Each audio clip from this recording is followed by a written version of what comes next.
නොදන්න තැන් දෙකක් තියෙනවා. එකක් මරණයෙන් මතු තියෙන්නේ මොකද්ද කියලා දන්නේ නැතිව. මරණයෙන් මතු ලෝකයට ප්‍රවිෂ්ඨ වෙච්ච කට්ටියන්ටත් නොදන්න තැනක් වෙන්නේ. ඒක මරණයෙන් මතු ලෝකේ අවසන් වෙන්නේ කොතනින්ද කියලා දන්නේ නැතිකමද. ලෝකේ දන්නේ නැති තැන් දෙකක් තියෙනවා. එකක් කෘතඥයාට මරණයෙන් මතු ලෝකේ මොකද්ද කියලා දන්නේ නැතිකම.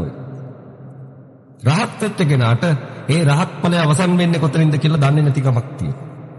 අන්නේ දන්නේ නැතිකම් දෙකම දැකලා නැගිටපු කෙනා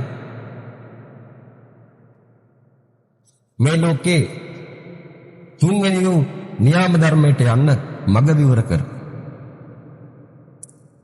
මරුණයින් පස්සේ තියෙන ලෝකෙ මෙහෙ තියලා පෙන්නන 180.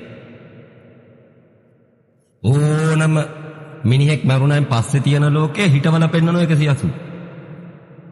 ඒකින්ද 180 ඇතුළට ලෝකෙ ඉන්න සියලු දෙනාට එකවර ඇතුල් වෙන්න බැරි කියලා කියනවා. සදහට නතර වෙන්න.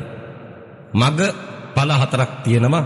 ඒ හතරෙන් තුනක ගොඩක් කට්ටියන්ට වේටින් ලිස්ට් එකේ ඉන්න වෙයි. සදාතනික වෙන්න 180 ගොඩක් පාරමිතා පුරාගෙන ඇවිල්ලා තිබිය යුතු වෙනවා.